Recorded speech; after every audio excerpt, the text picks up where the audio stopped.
How's it going, everybody? Welcome back into Debate Night. We are back in week 2. This is going to be our sort of season preview episode. Obviously, last week we were kind of doing an off-season recap, and now we're going to be getting into more of the preview because this weekend we have disc golf. We've got the Supreme Flight Open. Very exciting. We are finally getting back into the season, getting into the swing of things, and we got a great cast and even a new face tonight. So let's get into things. Brodie Smith is the man of the people back. Have you seen the comments? I think I rolled through some of them last week. I can't remember. Now I'm just kind of honestly blanking on what they were saying, which is really bad. So maybe man of some people, maybe circle back to me. But yeah, no, I think everyone was very excited. The show's back. I know there's a lot of people that wish the off season was year round, but I think it's one of those things of where it's like the McRib, though. You can't have it all the time. If you give it the entire year, then people are going to say this sucks. Why is this still on? So I think the off season being gone and going into debate night is perfect. And if you love the off season, you just have to wait a couple months. Yeah. Hunter, how's it going? It's going great. Happy to be here. Excited for another Disc Golf Pro Tour season. I know, I'm starting to get really pumped. Ross is joining us. Ross been on the show quite a few times, ready to get back in the mix. So excited to be here. We got this season, we've gotten 40 inches of snow in New Jersey. We just got 20 inches. I am dying to throw some Frisbees, guys, but you know what? If I can't throw them, at least I can talk about them. And, yes, play if you disc guys golf. like this show, you got to be in the Discord. I'm in tussling every Sunday, saying someone clanks a putt. I'm like, Gannon's cooked. He just missed the putt, and then goes up in my face. But it's a good time in true. Discord. The live tournament chat is hype in our Discord. It's very good in the Discord. I gotta get back in there. You have to tussle in there. Yeah, we got a new face, Andy, joining us this evening. Yeah, super thrilled to be here. Appreciate the opportunity. Love to talk disc golf. Started playing back in 2018 and just got hooked on the Pro Tour, and it just keeps growing from there. So ready to get this year started. All right, exciting stuff. Well, we got a lot to talk about. I'll do one comment. Man of the people. Yeah. Oh, thank goodness. One comment, because I think this is a good one. Okay. It says, I've listened to, this is from Show Drew. Shout out Show Drews. I've listened to multiple interviews regarding the Powerball sponsorship. I have not heard a single thing about how it will improve my experience as a DGN viewer. That's interesting they say that. That's interesting you say that, because our last topic of the night addresses that exact thing. So if you've seen the recent Brodie, we see him scroll. Yeah, no, I'm going. Brodie doesn't prep for the finale because he knows Trevor's not getting him there. I'm going into this dark, honestly, because I don't think. Did you send it out, Trev? He didn't. I had to go finding it. I had to go scrounge for it. You didn't send it to Brodie. That's got to be. You did not send it to Brodie. No way. I had to scrounge for it. I just found it like 10 minutes ago. Yeah, I had no opportunity. That's why I texted. I was literally when was this Monday? I was literally in the gym. No, being it's right.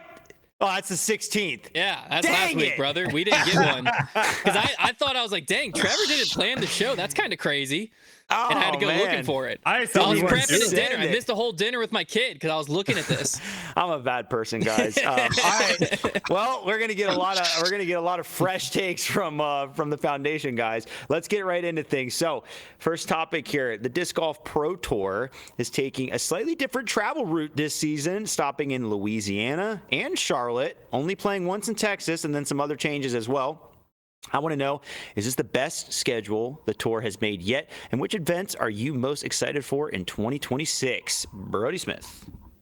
Yeah, I mean, it'd be interesting. I know the people in Louisiana are very excited about having an event there. I think the extra event in Charlotte, I think that makes, Charlotte is one of the biggest hubs of disc golf as far as just people go. If you were going to have some sort of like massive event, and like if disc golf like kind of set it up to where there was one big event every year and it was at the same spot, aka like a world championship that didn't travel around, Charlotte would probably be the spot that you'd probably put it every year, just because that is the biggest kind of hub for disc golf. And it's also a great city where it has like a lot of other places that can kind of come in. So it will be interesting. The Texas, I don't know. It seems like that to me is like a little bit of a miss, because I liked having the Texas swing, and now there is going to be a lot more traveling. It was something I always looked forward to when I was on tour, was bouncing through those 3 tournaments in Texas. It was really nice when we had Belton, because it was like ding, ding, ding straight down the line. That was really cool, but it'll be interesting. I know people are really excited about Louisiana. I think the big thing the tour should be really focusing on right now is where's the good weather, and trying to match the schedule with the best potential of good weather, because from player standpoint, spectator standpoint, and just from a broadcast standpoint, when the weather is trash, it really makes a bad product. It's true, and we have certainly had some interesting weather in some of these opening events the last few years. At some points, it seemed like we were never going to get sunshine. Hunter, what do you think about the 2026 slate? Yeah, I do think this is the best one yet. I think really what it comes down to is, if you look at this layout and you overlay it with a population density map, we're hitting most of the most populated areas, which obviously are also going to be the most disc golf heavy areas. And I think it's really smart to hit Charlotte so early, because it allows you to hit that demographic twice. You get to hit the Southeast twice. And that's something that's always been missed, is like, well, the season ends in Charlotte, or the season ends in the Southeast, so we got to start it in the West and work our way over. But realistically, the most disc golfers in the country live in that Southeast. So hitting the Georgia, Florida, Tennessee, all of them can make it very easy to Charlotte. So having that Florida stop, bouncing over a little bit to Louisiana, coming up to Charlotte, and then even staying in the Southeast for Champions Cup, I really like that. I think the only thing I disagree with in this schedule is I do think you should be able to have a second event in Texas, at least, if not 3. The Austin community is awesome. There's got to be a way to get one near Dallas. They're far enough apart that if you can have one in Lynchburg and one in Charlotte, you can have one in Dallas and one in Austin. I know a lot of people are upset about the West Coast, but the reality is, where the population density is on the West Coast, it's so expensive to shut down a park out there. It's so expensive for the players to be out there an extended period of time. I mean, we're talking they're going to have to rent an Airbnb near Los Angeles if they want to have a tournament where there's a lot of people. That just doesn't make sense. And I get that it sucks that that part of the country doesn't get much disc golf, but at some point we got to make the best decisions for the tour, and I think that's what they did this year. It's true, yeah. When you consider lodging for the players, not fun to have to get an Airbnb in that part of the country. Or gas or alone. Gas, or food, or anything at all. They don't come to the West Coast with a West Coast salary. If you make West Coast money, great. But if you're making a disc golf salary and you're having to go out there and like, oh, I got to pay $6 for a gallon of gas and $20 for a latte. It's like, tough give me back when to Lynchburg. Yeah, it's tough when the break even is like top 5. Yeah, you don't like want that. That's a lot of pressure. Yeah. Ross, what are you thinking about the schedule this year?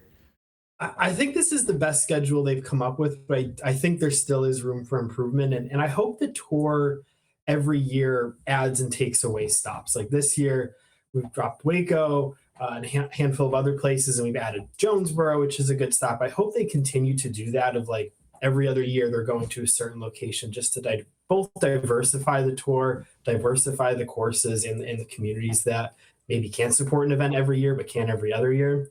I think it is a bummer that Texas is only getting one event, just considering the size and the population of it. If you were to superimpose Texas over the upper Midwest, it's crazy how many stops they're getting between Missouri, Minnesota, Michigan, Iowa, Illinois. Seems a little oversaturated for that part of the country, but those are also some of, Ledgestone, Degla. Those are some of the, oldest events on the tour. One thing I'm actually the most disappointed in is actually the European swing. We're not going to Crokel this year, probably the best course in the world. We're not going to PCS this year, also a bummer. No Tempera, no, the European Open venue, which obviously who knows the future of that. So a little disappointed in that, because the European stretch is something I look forward to as an East Coast guy, because it's on early in the morning and I can watch some disc golf before my day starts, and I always look forward to those courses. And, I hear what you guys are saying about the Charlotte area getting 2 stops, as well as Lynchburg getting 2 stops. That just makes me feel a little uncomfortable, knowing there's communities like Dallas or Las Vegas or all sorts of places that would like a tour stop. But again, like y'all said, you got to go where the people are in Charlotte. And I think Lynchburg, considering the populations, deserve 2 stops. Definitely going to be, a different looking European swing this year with a lot of those big courses not in the spotlight. We'll get to see some fun ones for sure. Andy, wrap it up for us. What are you thinking about the schedule this year? Yeah, just to kind of echo what the others have said, I think it's the best that we have to work with. But, kind of to piggyback off of what Ross was saying, I think the big elephant in the room is the European swing. This year the tour leaves for Europe immediately after Portland. That's early June. Then they're gone for a month, and we're not going to see another Pro Tour event in the United States until Ledgestone. And you're talking end of July into August. So that's no U.S. Pro Tour events for 8 weeks. And that's a problem when you're trying to grow event attendance in the United States. I mean, that's like our main point of the year for travel and vacation and spending money and going out and doing extracurricular events. And you've taken that right out of our calendar. It almost feels like the US, it's just like 2 mini seasons. You've got, the first part, Europe, and then the second part to finish it up. But, when we're talking World Games, we're talking Olympics, because that's a fresh topic. You need that European swing. It's critical to the success of the Pro Tour. So I'm not sure what you do with that. Well, can I ask Andy a question? Yeah. Yeah. When would you want, because we kind of talked about this before of how I think once you go over to Europe, you need to stay over there and then come back. The idea of like people going over and coming back and going over and coming back doesn't make sense. Right. So that's what they're doing.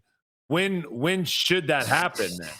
I almost wonder if it would happen earlier in the year, just so you can kind of build more momentum in that second half of the year, because, once Ledgestone takes place, everyone's already talking playoffs and finales and USDGC and just kind of wrapping things up. And it's kind of depressing, the season does accelerate guy. A lot when you get back. Yeah. Like it really does accelerate. It's an interesting problem. I don't know that there's a perfect another thing spot. I just thought of to Andy's point is I think that realistically our like disc golf's best window in the sense of not competing with other sports, That's a big one, is that midsummer, right? Because realistically we hit football. a part where all that's on is baseball and golf, right? Yeah. And so I know that a lot of disc golf fans aren't watching other sports, but when the fall comes back around, you're starting college football, you're starting the NFL, heck, even a little bit later, you might be starting your own kids' sports and kids going back to school. All of that plays a factor in both watching on the weekend, but also attending events. And so I think that, having that middle section, yeah, I've never really thought of it like that, but that midsummer when, if you're a disc golf family, those are the events you're trying to go to, is the middle of the summer. Absolutely. But also if you're trying to land some type of ESPN Plus, CBS Sports, anything like that deal, that's when they need it more than ever. And we're just kind of giving that away to a certain extent. Yeah. Very, very good point. Very good point. All right. So I got one other thing. I go ahead, apologize. Ross. Go ahead, Ross. No, I was gonna say you deduct a point because I forgot this in my my spiel. But what makes this the best schedule ever is U.S. Women's is going to be at Brighton Resort in Utah, which is like a massive ski area out there. The pictures, the videos that are going to come from U.S. Women's this year are going to be incredible. I look forward to that, because they've had their venues have been up and down the last what? It's just funny though. He's excited he's going to photograph well. Yeah, I probably would not said anything. I know. I probably would have just left it. It was funny. You're like, whoa, I gotta get in here. U.S. Women's gonna photograph so well. The Instagram. I don't know if that point came out the way you wanted it to there, Ross. You're scrolling on social media and you see someone throwing a frisbee on it, like a 10,000 foot mountain with like a 12,000 foot mountain across the valley. For them, it's going to be unique. They've had some uninteresting venues, so for that event, so I'm okay with something that gets people's attention. Speaking of getting people's attention, let's talk some players that might get some attention this year. We're going to do our players to watch, both MPO and FPO. So leaving this kind of generic here, you can talk about your favorites to win majors, or somebody that you think might rise up the ranks this year, just somebody that you have on your radar in each division. Hunter. Yeah, when I read this, my initial gut was to just take it for like players who are on the rise that I think might make some more noise this year. So I'm going that way with MPO. I'm going a little bit different way with FPO. But I think a player that it's going to be course specific, but could really make some noise is Paul Kranz. If you look at what he did down the stretch, specifically at GMC and MVP, like I said, course specific, but he was top 10 in both of those, and those are both playoff events in crunch time to make the Tour Championship. So high pressure events that he finished in 8th and 4th at. And if you look at the rest of the season, he had some very good finishes. Now, I do think there's going to be some courses that are just simply too long for his game. He has a very specific hyzer flip game that he likes, but he's putting in the work, and I do think that there's going to be moments in the season that if he capitalizes on, he could be in the top 5 or even contending for a win. And I think he's not on enough people's radar from that perspective. Then FPO, I'm putting someone on what I'd like to call Kevin Jones watch, which is high potential, never came to fruition. And I think this is the last season for this player, which is Kat Merch. I'm putting Kat Merch on KJ watch, where she has not turned into the player I expected her to be. I think when she first started coming onto the scene and first even got that first win, there was this sense of she could be a player that was going to be battling with, at that time, Kristin, at that time, Paige Pierce.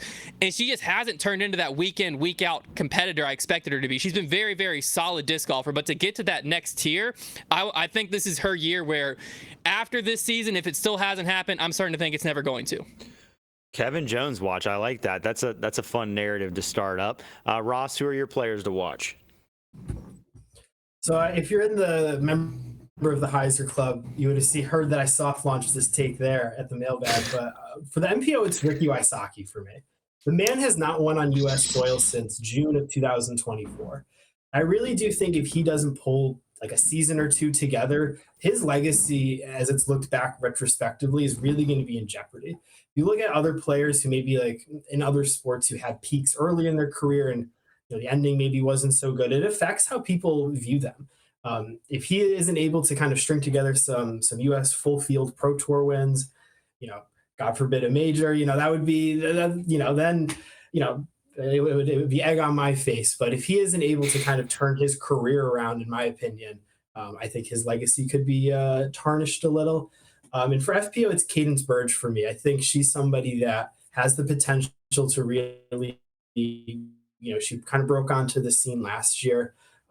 Really has the potential, if she's able to put together a good season, to become one of the faces of FPO and disc golf generally, to kind of fill a void that's in FPO right now. I'm really pulling for her this year, and I hope that she can come through. But just generally, I hope that the depth of the FPO field continues to grow, whether it's Cadence or somebody else. But there's just more people at the top, vying for a win. It'd be cool to see like a chase card winner from FPO this year, and maybe that's Cadence.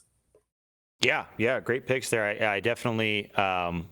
Rick has certainly stretched a while without being super dominant, and Cadence will be very interesting to watch after kind of falling away after that Des Moines win last year. Andy, how about you, players to watch? Yeah, and Cadence I think it was announced today, she just got promoted, so congrats to her, well deserved. Yeah, definitely like to see those things. Jumping into my take on the MPO side, for me, someone that kind of flew under the radar for most and then just kind of came out of nowhere at the end of last year was Cole Redallen.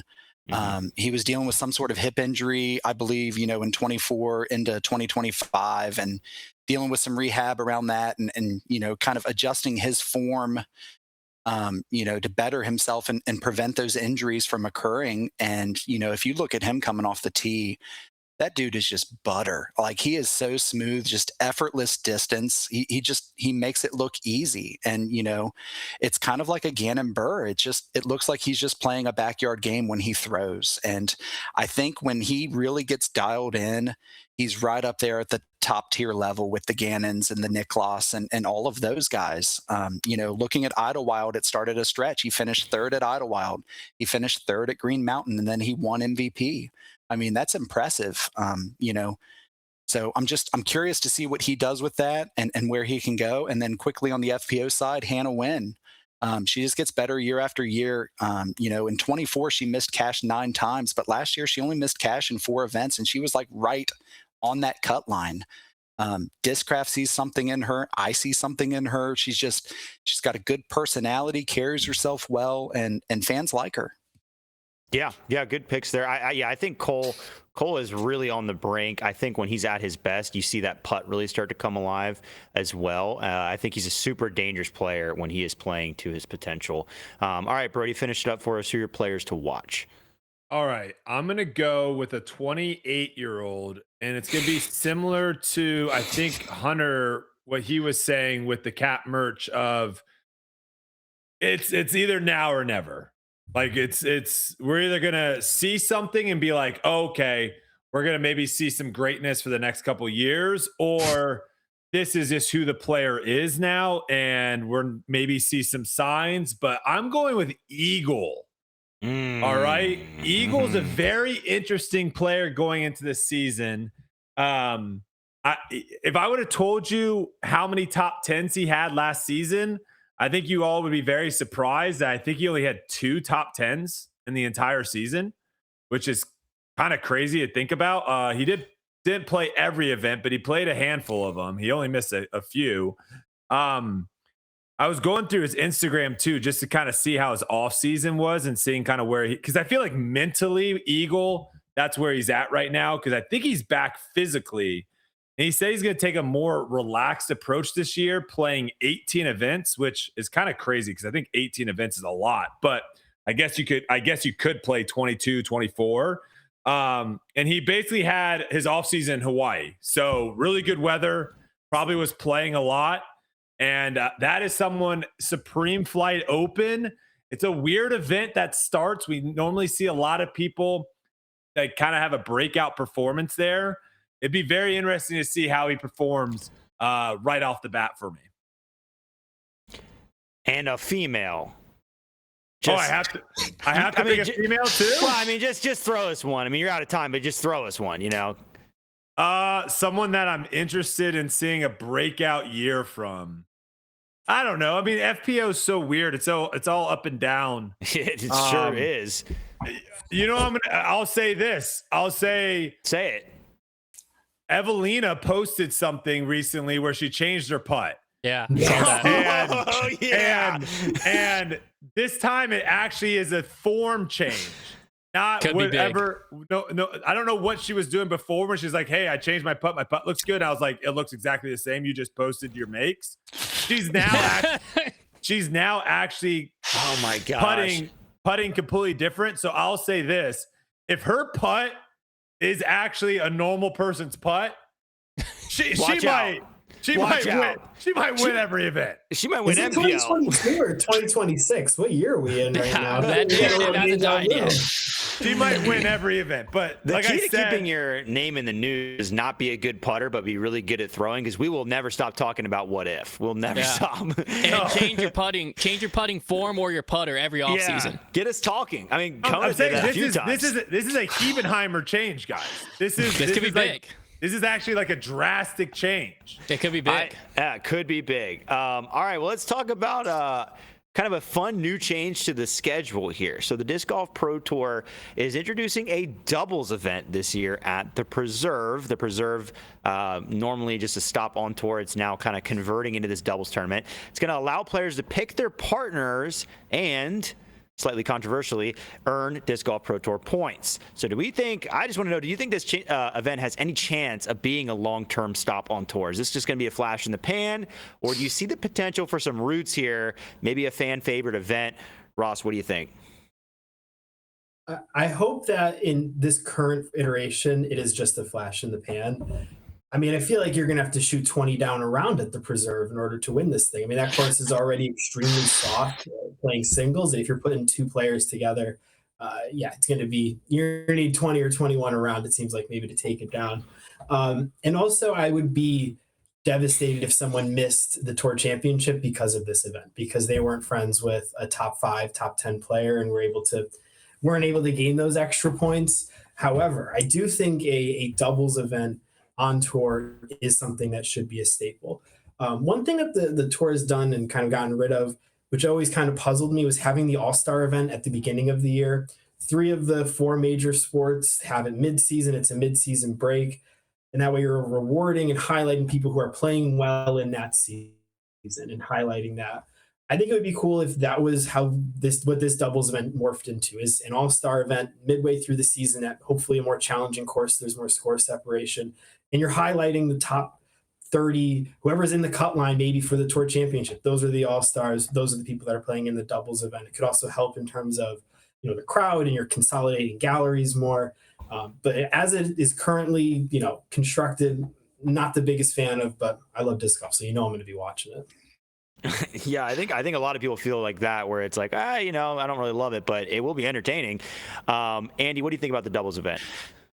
Going back, do we think this event has any chance of being a long-term stop on tour? I'm not sure yet. I guess we'll just have to see how it plays out. But you got to appreciate the Pro Tour, for trying an event like this, taking a swing at something new and something that provides a new dynamic for people to follow. Just thinking about doubles leagues in general, they're huge for the disc golf community. It's a great introduction to disc golf for that new player in their local community to learn some fundamentals and meet some new people. So why can't that event also translate into new viewers of the Pro Tour, which is important? And then, this could open the door to other things. I've still, and I think Brodie's touched on this on Tour Life, we've always wanted, like some sort of manufacturer's battle. Let's get the best from, Discraft versus Innova and just let them battle it out and just kind of put those brands on full display. The Pro Tour's in a position, they can take calculated risks. As long as they're listening to fans, as long as they're listening to sponsors, and, use this time to get creative with it and just see what sticks and go from there. I think the doubles event's a great start for that. Yeah, I mean, the Pro Tour has certainly shown that they're not afraid to be experimental with the formats that they're trying, but they've also shown that if it doesn't work, they'll get rid of it. So I guess there's always that to think about. Brodie, what do you feel about this doubles event? Do you see any potential? Well, I'm a little surprised by your guys' reaction of saying how, like, you don't know if this is going to be, like, long lasting. I mean, I think of all the different formats, I mean, you guys brought up the All-Star event. That's been a big stinker every single time. That thing sucks. And then neither one of you brought up the match play. That also is a big stinker. I think disc golf doesn't work. The majority of the time, match play does not work for disc golf. You nailed it, Andy. Doubles is the most popular way people play disc golf. Like, every time I play disc golf with a big group of people, it's very much let's play doubles. And that is such a specific thing to disc golf. Very different than golf. Golf, if I showed up to a foursome and people were like, you guys want to play doubles? I'd be like, absolutely not. No. Like, it's very, very different. And that is one unique thing that I think hopefully the Disc Golf Pro Tour continues to dive in. I think you're going to see a lot of really interesting interactions with players that we normally don't get. So again, I think a lot of this has to do with the production. We got to get mics in there. What have we talked about so much that I wish we had? I wish we had player interaction with caddies. A lot of time the caddies are just mules. They're just girlfriends holding a bag. They don't say anything. And the player just goes and plays. Here, we actually might have people talk. We might have to have a veteran player with a young rookie, and they might be talking about stuff. That's really interesting to me. The additional thing for all the freaks out there that I think we would really love to see, which I don't know if we're going to see this year, is I would love to see course design that forces players on the alternate shot to have to set up their teammate. That is where I think it's fascinating. I think if you go back and think of like W.R. Jackson has a lot of holes that are like double fairways. And so like your drive sets you up for your second shot. And your second shot's going to be very different if it's on the left side of the fairway or the right side of the fairway. I don't think we're going to see that at the Preserve, but I think in the future, that's something that they should play into, of where you actually will be like, okay, do you want to go down? Should we try to go for eagle here, or should we? That is what I'm really fascinated in. And throw in worst shot. That's a format too that I wouldn't mind seeing, is worst shot. Maybe get a little people button heads a little bit. Yeah, I mean, yeah, I think it's a good take that like doubles is very popular. We'll see if it translates to viewership. Hunter, what do you think about the doubles event? From the beginning, all I've ever not liked about this event is that there's points to be had. That's the only thing I don't like.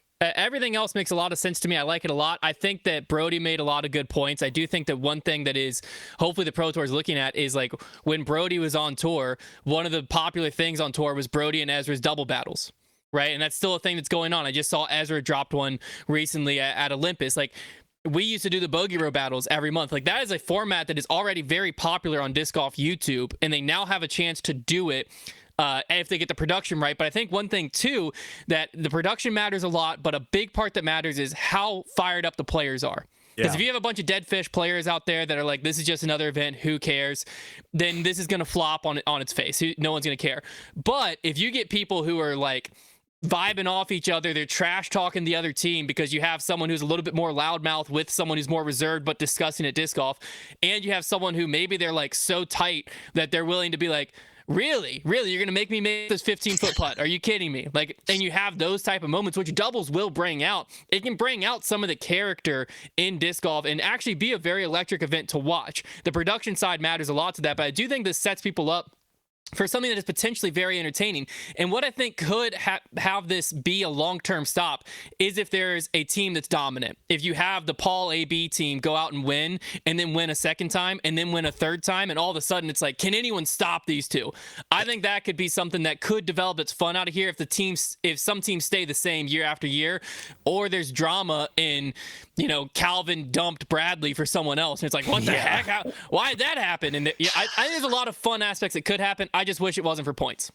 Yeah, I think you need points, Hunter. I think you do. I just wish you didn't. I know, but I think the point is what you literally just said is that you need the players that care. Yeah. Like, either need points or money. But like a player like Ezra, I think Ezra finished 10th or 11th in points. Ezra's looking at his points. Yeah. He's paying it. That type of caliber of player is paying attention to his points. Now, obviously, Calvin, Gannon, tough to probably get them to care too much. I mean, Gannon's super competitive though, so I know he probably wants to win the Disc Golf Pro Tour points thing. But I think that's what you need. You're going to get a ton of people, especially like the people that are like, know that every single point is going to matter to try to get into that tour championship. Those people, they're probably going to cheat. I just don't like that the doubles event could decide if someone's in or out of the tour championship. That's like, it could be like, oh, I got partnered with Calvin Heimberg, so I'm in, and Trevor got partnered with it's early enough. It's early Andrew enough Marweed, so he's out. You know what I'm saying? If it was later, I would agree. Like if it was like leading into the playoffs, like it is early enough that it will be easier to be like, well, you also had this event and this event and this event. Other events. But you can always go backwards. I do hope we hear someone chirping like, you realize you missing that putt could cost me a tour championship spot, right? Like you realize that's on the line here. I do think hot mics are going to be very important here. Need to have the hot mics. No commentary. Stop with the commentary. I don't want to be a Debbie Downer here, but what if someone were to get hurt? Then what happens? What if there was an injury? And I hate to go there, but I'm thinking, what if they got hurt in a practice round? Andy, what do you mean if they got hurt? They're playing disc golf. They're not going out playing pickleball. They're not playing 3-on-3 basketball. They're doing their job. We do see DNFs. There is some instances where someone, there's a bunch of sissies on tour too, Andy, that just DNF all the time. I mean, just imagine, your season's on the line. You're scratching and clawing for every point you can get, and then your partner, rolls their ankle. Well, Andy, let them play singles. Let them play singles. We're not playing tackle football here, Andy. I don't know what we're talking about. We're a soft society, Brodie. If anything, the player load's going to be much lower because they're doing alternate shot. They're not even throwing half the shots. I do think that it is a tournament that if it can have the legs, and I like, Hunter's point is so true, where it's like, this thing should dominate on YouTube because it has to. The thumbnail appeal of a Paul and AB team versus whatever super team is there is just so there. Surely there's Jomez coverage, right? Yeah, there should be. It's a Pro Tour event. It's a Pro Tour event. And the other thing I like too is it kind of forces the Pro Tour to do something that I've always said they need to do, but they don't have enough cameras. I think I don't like having 4 players on the lead card. I hate that because I like the idea of you don't really know what's going on around you. And here it kind of forces their hand. They should, I believe, on the final round, only have 2 groups on the lead card. And so In there theory. could be a group behind or group two behind that really pushes the pace. And I like that idea. It puts a lot of pressure on that league group. Yeah, I think a go little ahead, what we're Ross. talking about though is kind of fan fiction. I don't know if the personalities are there on tour to kind of It might create be. the content you all are talking about. There's some. The if right they're ones gonna- have to get in the mix. If they're going to come out, though, they're going to come out more in this than Yes. Yeah. singles where everyone's just a robot and no one talks. Well, I Yeah, think you, also you might be there's- entirely right there, Roz. there is a different aspect of like I'm way more likely to trash talk if I'm on a team You got to back up. than if I'm by Yeah. myself. You know, Yes. like for instance, Paul Macbeth is a great example, I think, where like I haven't heard him trash talk in singles, but if like in doubles, I hear him trash talk all the time. Will that happen on the Pro Tour? I don't know, but I don't think he's alone in that. It invites it a lot more because it feels It more takes the like se- it takes the seriousness away. Yeah, it does. It That- does. It where adds, it's easier to be like all four joking and like you and your Yeah. butt. Yeah.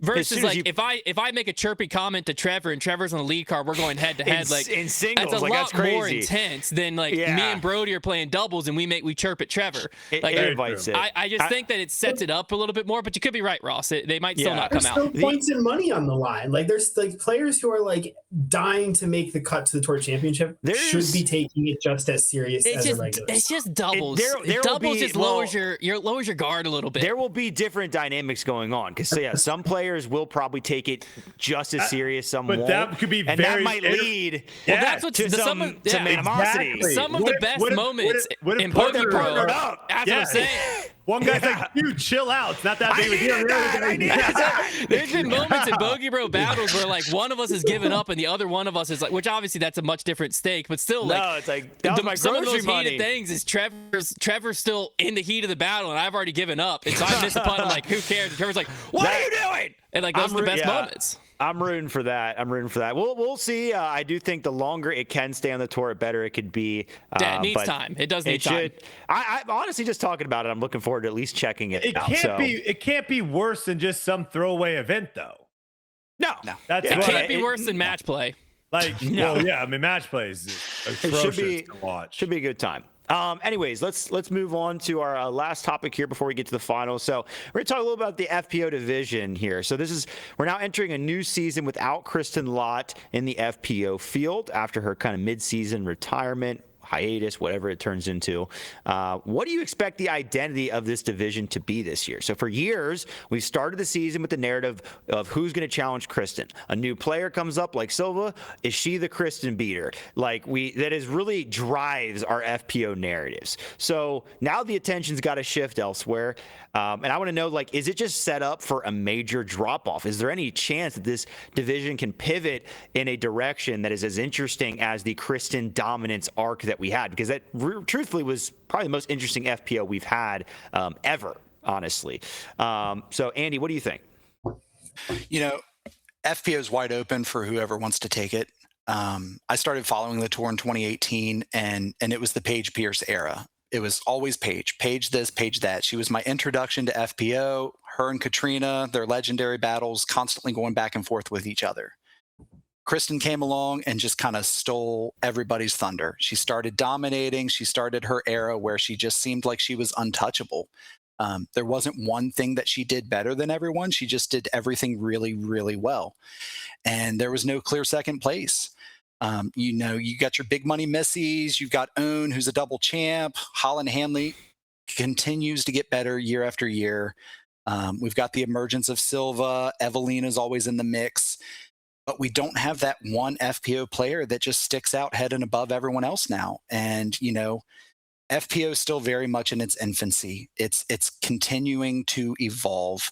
I don't think Paige Pierce has gotten worse. I just think competition's gotten better. And, you kind of saw this in UFC. Ronda Rousey, she dominated everything for years. She seemed like she was untouchable. And then the flip of a switch, her era was over. She had been passed by. There's new skill sets. So I think the future of FPO is going to be interesting. You've got some really young girls coming through the mix that have basically played disc golf their whole lives. And I don't think it's crazy to think that 450 off the tee, that's going to be a regular thing in the future. So, kind of looking at it from now, I think it's a transition time, and whoever wants it, they need to take it. Yeah, the young talent is definitely one of the more exciting things starting to come up through FPO. Brodie, what do you think about this division? Is it doomed without Kristin? Well, I just looked up points from last year. Kristin did get a single point the last 7 events. Her last event was Worlds, and she dropped out, and then she didn't play the last 6. She still finished in 10th in points. So that just kind of shows you kind of how dominant. And we would all say too, like she after Sprinkle Valley, she wasn't really the same kind of throughout that season. When I look at FPO, what I see, I'm going to disagree a little bit with Andy. I don't think it's so much like the distance. I don't think it's like, we need to see people throwing 400, 450 feet, because a lot of these holes aren't asking for that for these FPO players. I think the big difference, and the thing that I think will really elevate them and be a big jump in FPO, is when the people watching it aren't thinking down the stretch, okay, who's going to mess this up? Like, I think that's the big difference right now between FPO and MPO, is the skill set down the stretch. In MPO is who's going to make the big putt, who's going to make the throw. We're not thinking of who's going to throw out of bounds, who's going to miss a 10-footer. Where in FPO, a lot of times the tournament comes down to who doesn't mess up. And one of the reasons why Kristin was so dominant, she wasn't great at anything. Like, she wasn't the best at anything other than being super consistent and not really throwing away tournaments. And so I think that's where it's going to be really interesting to see. Does a Holland Hanley have another big offseason and jump in and make a big jump? I mean, I think we know what we're going to get from Missy and Own. Silva, same thing. Like, does she figure out a forehand? Does that kind of elevate her game? I think that's what I'm really looking at, is, are we going to see more tournaments where someone goes and wins it versus someone just is in the spot and someone else loses it? Most definitely. And yeah, like you mentioned, there are some of those better players. We kind of do know what we're getting, like Own and Missy. We know what we're getting. We're gonna get the same product we've had, and it's led them to some success. But we are looking to other players to step up and change things up. Hunter, what do you think about the FPO outlook this year? I think it could be very positive, missing Kristin, and I'll explain why. I think that we're always looking at how do you grow viewership, and I think in MPO a lot of that comes from outside viewers finding disc golf. In FPO, if it follows a lot of other sports, I think a question that gets asked is, how do we get the NBA viewers to watch the WNBA? In disc golf, how do we get the MPO viewers to care more about FPO? And I think that one aspect is dominance, right? Having Kristin there week in, week out, but that can also get stagnant, because if Kristin has a 6-stroke lead going to the final round, you kind of knew what was going to happen. So I think that one thing that could be very positive from this is it could create a lot more parity. You know, going into the season, we have Holland Hanley, Missy Gannon, Silva Saarinen, Evelina Salonen, Owen Scoggins, all very capable players. Holland Hanley could just turn into the next Kristin, and then everything I'm saying is just completely pointless. But to Brodie's point, yes, I think it could become a who's going to lose. That's drama's drama, you know, like you can't, it's hard to get your eyes off the screen when that's happening too. And so I think that if it's a different player week in and week out, and we at least have the final round, there's a stroke or two separating the top few players where the final rounds are going to be interesting, you might be able to convert a lot more of the MPO live viewers into FPO live viewers. And I think that could actually be a very positive thing for FPO, because it could create more competition. It could get more players clutch practice that helps them develop that skill of not collapsing, because it is a skill, the mental fortitude. So I think in the end, actually, it could be a very good season, and I don't think it's set up for a major drop-off. Could be for growth. I had to give you an extra point just for being able to talk while Brodie was staring at you like that. I was dying. Man, I thought his chair was going to fall backwards. This guy's chin was so far forward. Oh, my gosh. All right, before we get to whatever he has to say, Ross, what do you think about FPO this year? I may be one of the most vocal Kristin skeptics out there. Her 3 years of 2022 to 2024, awesome. 15 years from now, we may look back at that and be like, that 3-year stretch was awesome, but it was an extremely short stretch of dominance. Was it dominance? Absolutely. Extremely short stretch. Very I think we may also look back in her competition may not be viewed as fierce as other people, like the Ken Klimo Paul debate, where the competition for Ken was not nearly as intense as Paul, and Paul to Gannon, where Gannon's competition is way harder. Similar to kind of what happens in the NBA between, like, are you Kareem, Mike, Jordan, LeBron fan? Who do you think's the GOAT? It really depends on that strength of competition. So I really hope for the FPO field, it's kind of what I mentioned in my answer with Cadence. I hope the depth gets better. I don't think we need. There are elite players. Silva, Holland, these are elite players.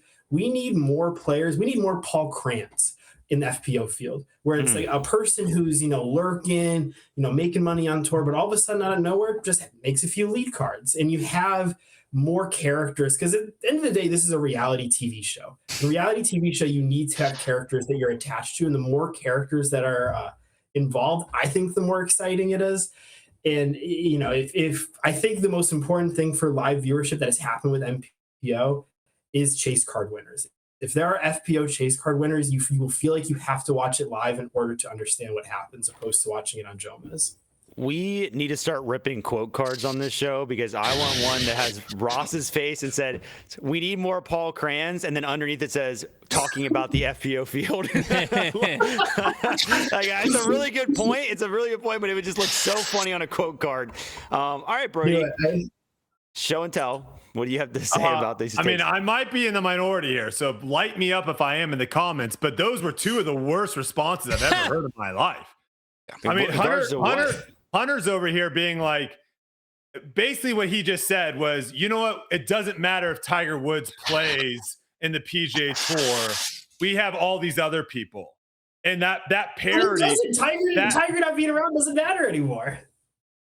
Are you an idiot? No. Idiot? I would if Tiger Woods joins the tournament, that tournament is going to get watched way more if he didn't. What? I agree. I'm saying Tiger Woods grew the LPGA Tour how Paul McBeth grew the FPO DGPT Tour. I don't think having, who's the Tiger Woods of LPGA? Who's the greatest LPGA player of all time? Annika Sorenstam. Never heard of her. That's my point. I don't think she grows outside of the, I think that might help that. What?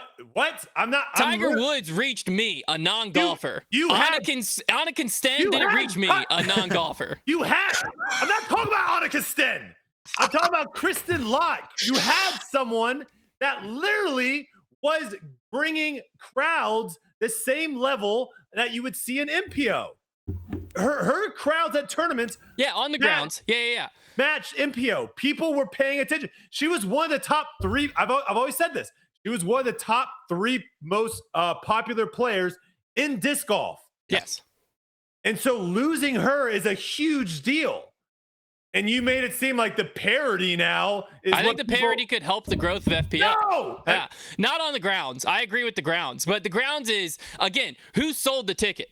In my opinion, the people bought the ticket to watch Paul McBeth, Calvin Heimberg, Gannon Burr play. And they said, if we show up at 10 a.m., I get to watch Kristin play. I'm saying, how do you convert those Paul fans, those Gannon fans, those AB fans to FPO fans? And I think having a dramatic final round can really help that more than having someone dominate the final round. No, I disagree. I don't think people really tune in to I'm not tuning into a high school football game that I don't know either teams at all, because it's really good and it's 27-27 going into the fourth quarter. No. I've turned on plenty of college basketball and football games where I'm like, well, I got nothing else to do, and it's tight going down to the fourth. Okay, you just said college basketball and college football. I think what we're doing here, you're talking about two very, very popular sports. Disc golf is not very popular. No, I was talking within the realm of disc golf. My argument was if Paul McBeth could grow the MPO audience in general, I don't know if a Kristin Lott could grow the FPO disc golf audience in general outside of disc golf. So I'm saying, how do you convert MPO disc golf watchers to FPO disc golf watchers? I think she was our best bet. 100%. I think in the European world, all these young... Yeah, that's a very fair point. Yeah. I'm just saying, I think the people that grow a sport, when I think about when sports really got popular, was it something that the sport did, or was it someone came into the sport and made it popular? Tiger Woods made golf a lot popular. Tony Hawk made skateboarding a lot popular. Shaun White made snowboarding a lot popular. There's individuals that all of a sudden, I mean, Lance Armstrong made cycling. People, I was waking up at 4 o'clock in the morning to watch cycling. What I'm saying is you haven't listed a single female. I don't think that's a sexist take. I'm just saying. Serena Williams made tennis really popular. That's the best one. Shawn Johnson made gymnastics really popular. Gymnastics is a tough one there. Locked and loaded. Katie Ledecky made swimming really popular. Caitlin Clark. I mean, Caitlin Clark. Caitlin Clark, though, I think is the best example, but I would argue that Caitlin Clark made basketball fans watch the WNBA, watch college basketball, more than she made non-basketball fans watch basketball, which is the argument I was trying to make. I don't think disc golf, I've always said this, I think disc golf is a sport that you have to play it. I think there's two different. I don't think my argument was that I think that the parity in FPO has a better chance of converting MPO viewers, which will grow the FPO fan base. And I think the MPO side is trying to reach outside of disc golf to get new viewers to grow. I think if you have a parity of superstars, I would agree with you. I think if you have a parity of people that don't move the needle, I disagree. I think that's fair. One thing that you guys, I think, maybe are both missing is, again, how short she was around. 2021 Worlds was, which makes my point even more popular. The fact that she was around for very little time and everyone all the time. Pierce throwing out of bounds and handing Katrina Allen a win. She was around for 3 years. It was really cool. She happened to be the most dominant player when disc golf was at its peak, which I like this take. Ross wants people to know. We got to get Ross and Gary on the same episode. Oh my gosh. She wasn't just the most dominant. She was also one of the most popular. Yeah. She happened to be the most dominant player when disc golf was at its most popular. I don't think it's anything unique to Kristin. If it was, look at those endorsement deals that she was pulling in that had nothing to do with disc golf. To Ross's point, if Paige Pierce's dominance coincided, if Paige Pierce's dominance was shifted back 4 years, 5 years, to where Paige Pierce was dominating into the 2024, 2025, we probably wouldn't know who Kristin is. Okay, and if I'm just saying, Paige Pierce would have the same pull. Yeah, and if Tiger Woods never played in the PGA Tour, we probably wouldn't know. What does that mean? I'm just saying that's what Ross is saying. Is like she was here for a flash in the pan. It just happened to be when disc golf was the most popular. But I don't think you guys understand. Kristin has done a lot for disc golf that no one really in the FPO has done. I was explaining what I think Ross is trying to say. I think a lot of that has to do with her personality, how she carries herself, how she talks in interviews. She connects to a lot of people. A lot of people are drawn to. She's on red carpet. She's a celebrity. There are people in another disc golfer that's dressing up and going to a award ceremony. I'm not standing on red carpet right now. Just being I'm pretty sure more people live in Iowa than live in Estonia. So, like, being a celebrity that comes from being a celebrity in the state. But Brodie, do you not think she was one of the top three? Have you not seen the galas that Owen Scoggin attends? Let Ross talk. If you have 100 people to talk to, okay, and you were liked by 80 of them, and the next person comes along and has 1,000 people to like them, they're going to have more people like them. She was dominant in 2022 when the most eyeballs were on disc golf and the most people were playing disc golf. She got very, very lucky. If she had this level of dominance, probably even right now, if she emerged this year when less people are as plugged into disc golf as they were in that era, I don't know if she would have the same pull. All right, Ross, question for you then. Why is Gannon Burr not the most popular MPO player? Ooh, that's a tough one, right? Because he's the most dominant when it's the most popular. And now his dominance started later. He wasn't the most dominant in the 2020 to 2022. I'm saying, like, right. I think, Brodie, to your point, I think it's the depth of the field. Like what I was saying, why I think that's the answer is there are so many more elite MPO players proportionally to be fans of. You can be a Calvin fan, you can be an Isaac fan, you can be an Ezra fan, you can be another Ezra fan, you can be an AD fan. There's so many winners on tours and so many major winners in the last 5 years. You have more options. Well, there's a lot less options in the FPO field if you want to identify with an elite player. Are you still there? You frozen? I'm having a hard time understanding. I like that one because I think you're basically just saying if you're a dominant player in sports and athletics, you're guaranteed to be very, very popular. And I would disagree with that. I think there are players that are dominant in other sports, but their personality sucks. No one really relates to them. Sure. Are they known? Yes. But they don't move the needle like some other people. And Kristin was one of the few people that we've seen in disc golf, not just in FPO, in disc golf, that was able to move the needle, and to Hunter's point, outside of disc golf. She was doing things in Europe. Yes, it is Europe, but I've always said Europe is no, probably— I wasn't thinking Europe. That's a good point. Europe's a great is point. probably a spot too where we have seen, I mean, there's shocker. We literally saw one of the most impressive tournaments that we've ever seen over in Europe. Europe is kind of the direction that disc golf is going as far as being the leader in the sport. And she was doing things outside of the sport, way more so than anyone in the United States has done. I think, yeah. I mean, I don't understand what we're trying to say here. I think we can agree. I think we can agree that. Well, I think we can agree that, like, yes, while Ross, what you're saying, like, it was helpful that she was the most dominant at the time she was, but also I do agree with Brodie in the sense that she was the perfect mold for that player. Like, it wasn't just going to be any player. She was very professional, carried herself a certain way, attracted sponsors, and that worked out in that way too. But in any case, Ross, thank you for creating the title of this episode. It's going to be called "Kristin Tattar Got Lucky?" Question mark. Yep.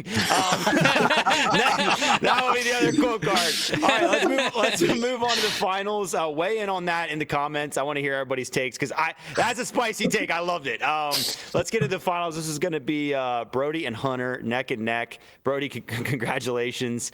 Is this Brodie's first finals appearance? Yeah, he's not ready. All right, so here we go. The Disc Golf Pro Tour. I'm just dumbfounded here. Disc Golf Pro Tour has just announced. Okay, I want to say one more thing real quick. Sorry. Go ahead. I'm looking at the Disc Golf Pro Tour now. I can't find the standings from 2020, the COVID year, but like I'm looking at it. Kevin Jones won the Disc Golf Pro Tour. He was phenomenal. Finale. And he had 2 wins, I think. That was his year. That landed him the Prodigy deal. He rocked. So like, why isn't he the most popular? Like, why isn't he just? He was very popular though. He was. To be fair, Kevin Jones' popularity has lasted a lot longer than his ability lasted in the last few years. I mean, Chris Dickerson also was one of the top players. Austin Hannum, Eric Oakley, James Conrad. Eric Oakley moved a lot of plastic That's those days. Point, Brodie. There's so many more choices in MPO than FPO. There's so many more choices to have. I can rattle off everyone other than Kristin. Kristin was the only one that stood above everyone. Everyone else is pretty much on the same stand. You take Kristin out, to Hunter's point, everyone's kind of in that same ladder. Yeah, that's my, when I was looking at it of like what could be good of Kristin leaving is like it's probably going to cause parity, and I think that could be good. But you just have to have some of those players. I mean, Owen, I would say, was probably the one that Owen and Silva are probably the two that like jump out as having maybe the biggest fan bases. I would say I don't know. Maybe I don't know in the comments. All right. Sorry, continue on. I think the comments need to weigh in and decide a winner, and then the man of the people can bring that to us next week. I'll bring it to us next week. Let's get into the finals here. So the Disc Golf Pro Tour has just announced their new plan for coverage offerings this season. They got a new strategy. So they're aiming to grow live viewership. This new plan will show the first hour of every single round on YouTube. No. Oh, he hasn't heard this. They're finally doing it? Along with the complete first round on DGN in a new free package, DGN free. So do you think this could crack the code and push up live viewers drastically? And then realistically, how much audience is there to gain when most potential viewers currently watch Jomez and just prefer the post-produced coverage model in general? All right, flip a coin. Hunter, call it in the air. Tails never fails. Fell in my chair. It is tails. Yes. All right, I'll go first. Okay, Hunter. You may fire away. Yeah, I first off, I feel like I like this plan. I like that they're finally giving a little taste of everything. I do think that one thing they haven't said that really needs to be ironed out here is when they say first hour of the round, that needs to be defined. Because if you count the first hour of the broadcast, the YouTube is going to see very little disc golf, right? Because you have the first hour, a lot of times is that like pre-show like whole thing. Also, the first hour, if it starts with kind of like the chase card, third card, there's a reality where there's only like 2 or 3 holes of lead card shown on here. And I think that would be a miss. I feel like it should be the first hour of lead card, because how I think this works best is you get people bought into the storyline, and then you watch the rest on DGN. I want to go see more. The one thing I do disagree with here is the first round being pulled off of YouTube and only on DGN. I think that is a great model to grow DGN. I don't think that's a great model to grow disc golf viewership. I think those are 2 different things, mainly because what this does is you only have the first hour on there, and then you're asking people to go to DGN to watch it. I do think that will convert well for them, but it takes our chances of having disc golf get in the algorithm, which I think, in my opinion, the live stream is one of our best bets, because we can get close to 10,000 people watching a live stream, which is a massive YouTube live stream. Heck, the president was giving the State of the Union address on the White House's YouTube channel today. It had 20,000 viewers live on it. Like, obviously, I know that was broadcast a lot of other places, but still, pushing close to 10,000 live concurrent viewers is a very big live stream, and we have the chance to do that like very consistently, in my opinion. And I think pushing that to DGN is a great model to grow DGN. I don't know if it's a great model to grow live viewership long term. How much audience is there to gain is the second part of the question, and that's a part of the question we just don't know, because we don't know how much of the audience they already have, right? If you told me they only had 7,000 live viewers, I would say we have a huge upside. If you tell me they have 40,000 live viewers every week, I would say, okay, not much upside left. So that one's impossible to know without knowing the numbers, but I do think there's a lot of growth that could be had here. Yeah, still definitely is not a ton of transparency there, but some positive changes. Brodie, this is just now hitting you. What are you thinking? Well, I mean, I've been texting Jeff Spring for literally since 2020 that they should be doing this. So it's very nice that it's finally, it takes 6 years sometimes to get stuff done.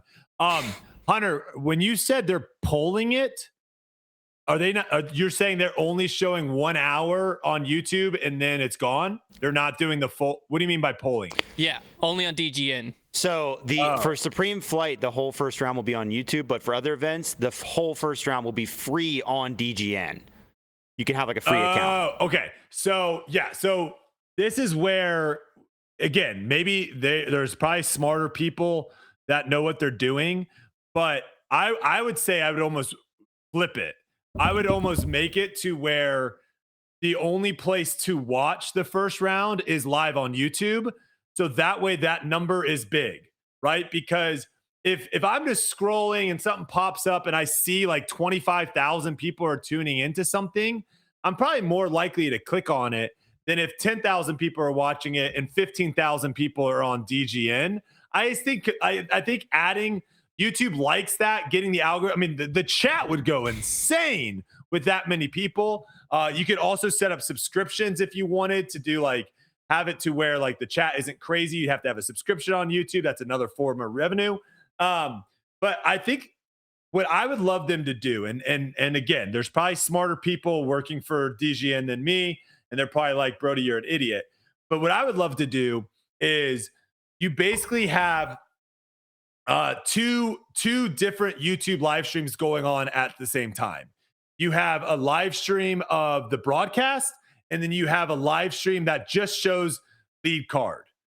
And basically after the first hour, that lead card broadcast, that goes on DGN. And the broadcast stays on YouTube for every round. So you basically turn DGN more into, and again, this might be like, hey, we need money. We don't think this is going to work. But if you could make DGN more, and this would be kind of like to your guys' point, the Jomez and everything, it would feel more like a Jomez kind of feature thing of where you're just seeing feature card and it never goes to commercial. You can see the players interact in between holes. And then if you want to watch the actual broadcast, you can watch that on YouTube. That's the way that golf does it. I like it that way because like if Rahm's playing in it, well, when he was back on the tour, when Rahm was playing, I just wanted to watch every single one of Rahm's shots. You're talking about like the featured group model, basically? Yeah, you like make it featured group. Yeah, you make it to where you can see every single. If you want to watch every shot of Paul McBeth and never miss it, you can see that on DGN. But if you want the full picture of the event, then you can watch the normal broadcast on YouTube. and you do the 1 hour of the feature groups kind of on YouTube to then hopefully convert people to be like, oh, I want to watch the rest of this player. Now you did say that would be interesting. You did say you didn't want to split up viewers, but then you did just mention making 2 YouTube streams. Yeah, so split up viewers. So this is I guess this is where it kind of contradicts a little bit, but and again, maybe this only makes sense when you have a certain like number of viewers to where it doesn't really matter if you pull some to another broadcast. But I don't know. I just think like if you have Simon Lizotte on a feature card and he's not playing that well, you still are going to have a lot of people want to watch him the entire round if he gets dropped from the broadcast because he's not in the. There's a reason those feature groups, it's going to be like Ricky Fowler and Jordan Spieth, and they're all on the cut line, but people will tune in, and you can usually get them on like ESPN Plus. So some people used to have ESPN Plus, but not cable, so they would just watch that. In any case, I don't know. Good takes all around. I will give Brodie credit because I think we could definitely find a clip of him on this show talking about the free hour of coverage thing. He has been saying that for years. But I am going to give Hunter the win today. Congratulations, Hunter, on the board. Wait, did you win last week too? I'm 2-0, baby. Oh, great start to the year. I didn't realize what I just did. Here comes the comments. Great. Here comes the comments. Do they say I fix it for Hunter? Is that what they do? You fix it against Brodie. I'm on that train. I have joined the anti-Brodie train. This guy got on the show today and hadn't seen a single topic. He made it to the finals. What does that say? He didn't win. And he did make the great point of getting rid of DGN for the first round to combine all the viewership. He basically amplified my point and made it better. And I still got credit, which I appreciate the win. But hey. Whatever, guys. I'm just a figurehead anyways. The producers actually control the points. I just stand here and act like I do. I'm just a figurehead. In any case, hopefully you enjoyed tonight's episode. A lot of fun topics. Weigh in on all of our takes. Give us some more topic suggestions. The more down I thought below. about it, I'm less and less sold on what I said about FPO. I think I was wrong. Then Hunter's already reverting. So I think I was wrong. We don't need Tiger Woods. He doesn't help us at all. I was just I was late in the thing. I hadn't had notes. I was trying to find a take to put my name to, and the more I think about it, the less I like it. You've seen her crowds at tournaments. I have, and I've seen her disc sales. And I don't. True. Yeah, I think I was wrong. Hand up. I still won, but I think I was wrong. We're going to have a Kristin takeoff with Gary in here. Make sure you tune in next week. We're going to be having some disc golf to recap. Hopefully something electric happens. Is a spotter going to get hit? Is somebody going to get sued? Who knows what's going to happen? We'll be here to break it down for you on Debate Night next week. We'll see you then.